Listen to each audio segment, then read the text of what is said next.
Alright, let's begin. Click, click, click. Hello everyone and welcome to McLean Park here in Strathcona in East Vancouver.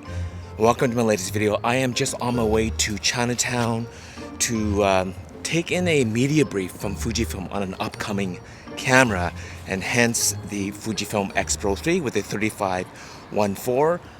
I'm pretty sure I know what camera it is. I don't want to get overly excited, and I try not to follow the rumor sites, but I think I know what it is. So let's...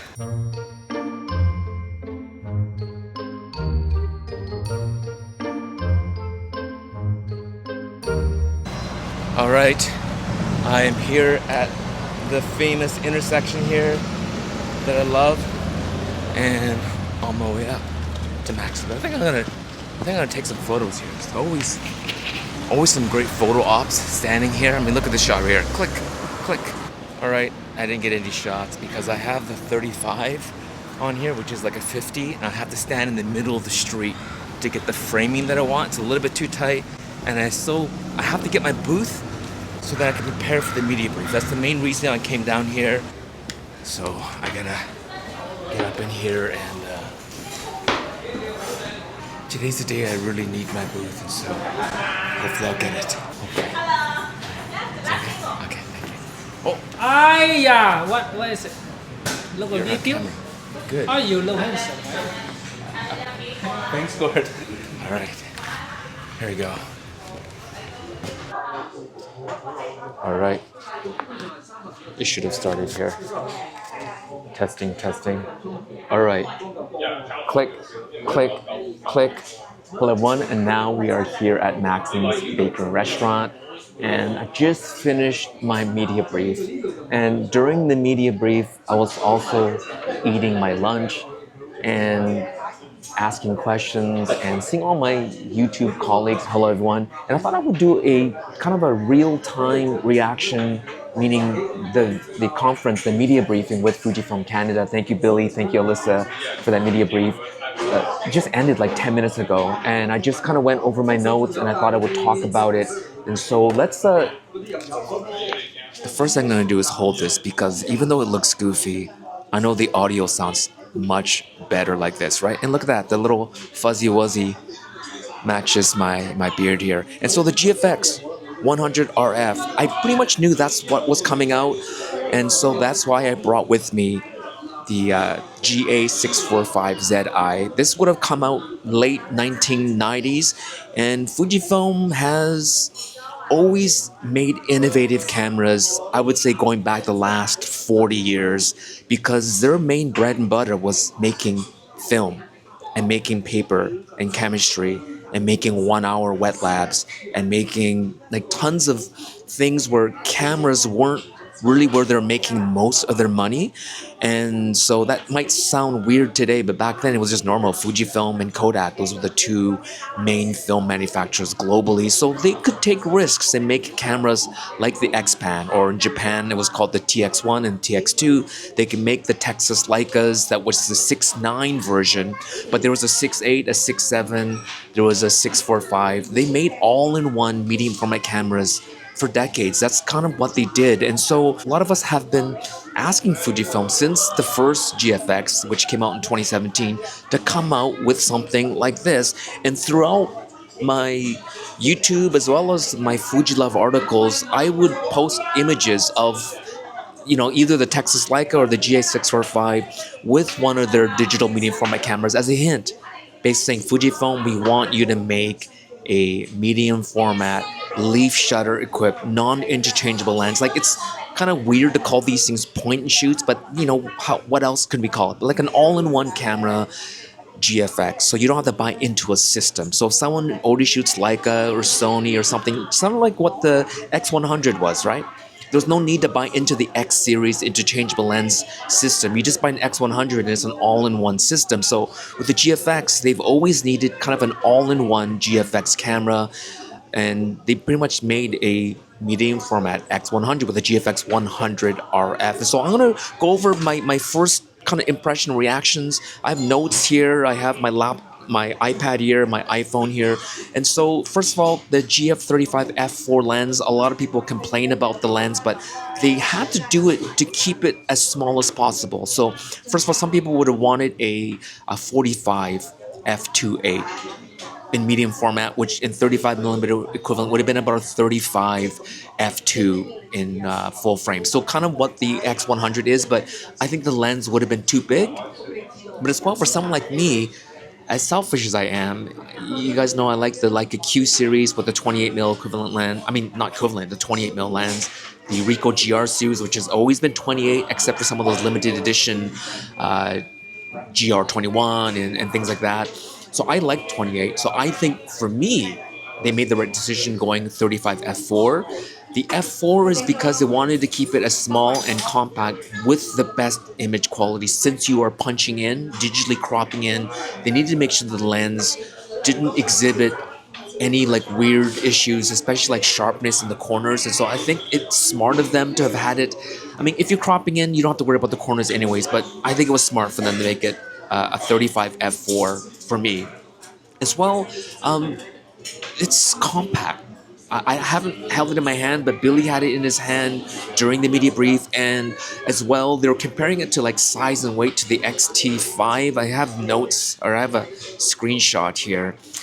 It shows basically it's lighter than a XT5 with the 16 to 50 f2.8 to f4.8. That's 797 grams in weight, and this new GFX 100 RF is 735 grams. So digital medium format, lighter than an APS-C camera and a standard kit zoom lens, and that's insane. And as well as the construction, they are using a solid top plate. Aluminum. It's being machined out of a solid piece. Fujifilm said it takes 5+ hours for the entire process of machining it down and I guess sanding it and polishing it down. So that takes time and effort. And I think the reason why Fujifilm is kind of spending this extra time on not only build quality but as well as the tons of dials, tons of knobs, forget buttons accessing things, because it takes time, energy, and money to make physical dials. But the knurling looks beautiful, and there's 3 new dials they have. But why are they doing all this?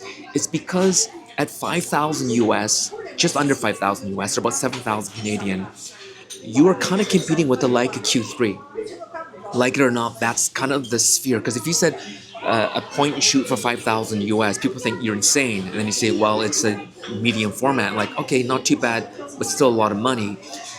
So how can they convince? Because I think the kind of people that would spend the money to buy the GFX 100 RF are the same people buying the Hasselblads and the Leicas, specifically the Leica Q3. And so to be able to convince those buyers to buy into a $5,000 Fujifilm point and shoot, you have to make the build quality there. And I think it's still being made in Japan. So thus far, GFX cameras have all been made in Japan. And using the solid aluminum top machining and the bottom plate aluminum, using these really high quality knurled dials, and having this really nice lens and having this 100 megapixel sensor, I think will convince a lot of these premium camera buyers like Hasselblad and Leica to buy into this GFX medium format point and shoot, or like the X100 medium format. Now there are compromises that they have to do to make it this size. One is there is no optical or sensor-based stabilization, which helps keep it smaller. And again, as I mentioned, the f4 keeps it smaller. And as well as not having a hybrid OVF EVF, which I don't think they can do because of the size of the lens. Now I'm just looking at the picture of the lens now. They may have been able to do it, but with a 28 mil, I think it would have been too complicated and it would drive the price up. And so this is their attempt to make it as cheap as possible, like hit that $5,000 price point, and still have all the right features that will convince, because this is a niche camera, it's a niche upon a niche, to convince people to buy a camera like this. And I think they have succeeded. It's everything that I thought that they would do to keep it under the $5,000. But surprisingly, they're using a 28mm equivalent lens, which benefits me because I love 28. But I think for a lot of people, they'll be disappointed. But this gives the opportunity for Fujifilm then to make either a different version of this, where they can put a 45 f2.8. So having a bigger lens, a 35mm equivalent f2, maybe putting either IBIS or OIS to make it, again, it makes it a little bit bigger, and then charging like another $1,000. Like, it depends on how well this camera does, but I can't see their capacity being very much because if it's still being made in Japan, labor costs are more expensive, but also they can't make them fast enough. And so I think they are kind of like saying like, will this camera sell out? Is this just going to be like an X100, or is this going to be like a GFX50R where it didn't sell very well? I think this will sell well, but it won't sell out as fast as the X100, but I think this will sell well. Fujifilm said they're going to make probably about 50-50 silver or black, but I think for this edition, most people that have the money to buy it will probably prefer the black because it will make it look smaller, and I think it will make it look a little bit more premium. If they went more of a charcoal silver instead of like that silver, I think that would have done better.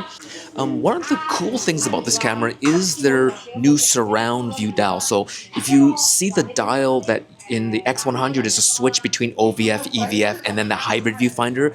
Instead, they call it a surround view, which is kind of what people complain with Leica with the Q series. When you crop in, you're not actually zooming in on the image, but you're showing frame lines like an M series, so you can see outside the frame lines. I prefer that because especially if you're doing street photography, it's nice to see what's outside of the frame. So Fujifilm calls that surround view, and that will affect the aspect ratio. So the sensor is a 4:3 aspect ratio. So when you crop the 3:2 and right down to the X-Pan 65:24, you just see the white lines. You can see outside the frame lines, and that helps you kind of visualize how you want to frame the image, and I think that actually is a good thing. But if you don't want to see it, you can just get rid of it.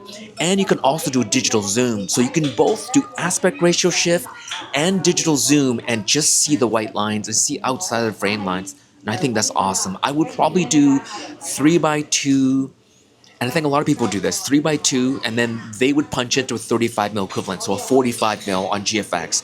I would keep it 28, but 3:2.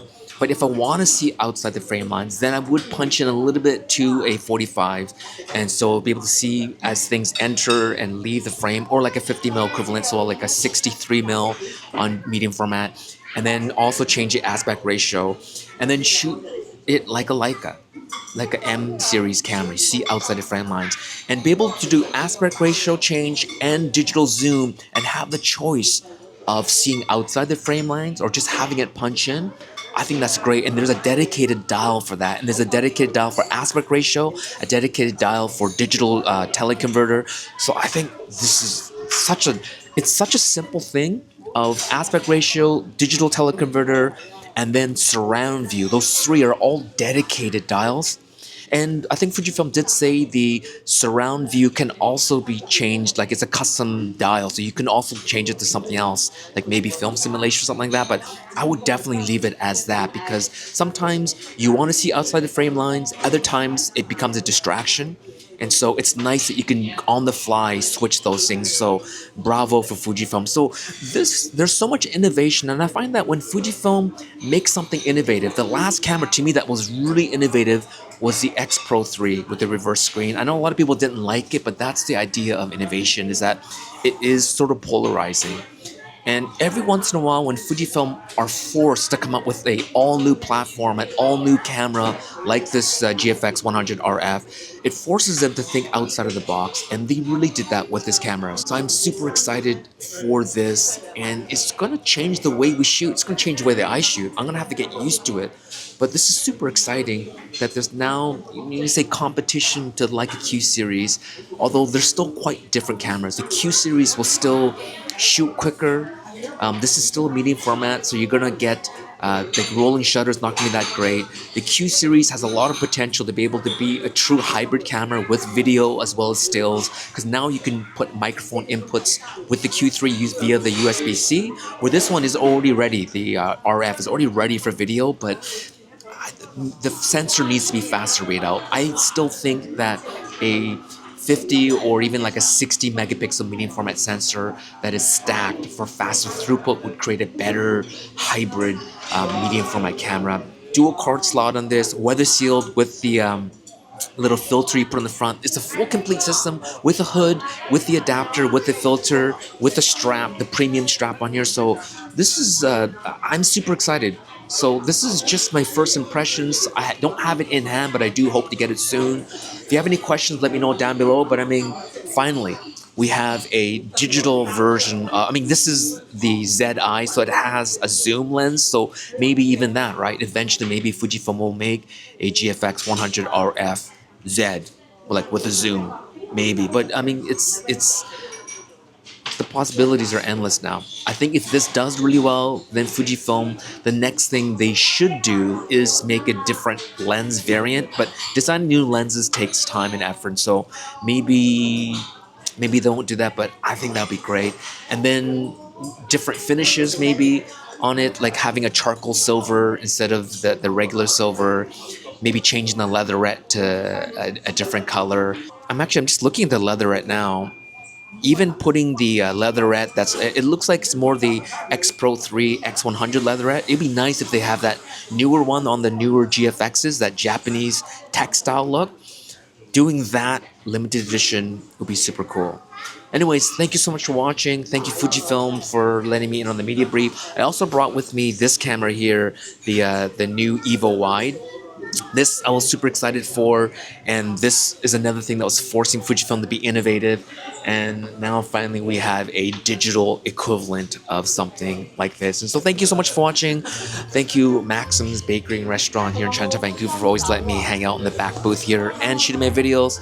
We'll talk to you soon. Happy shooting. Click, click, click. Peace.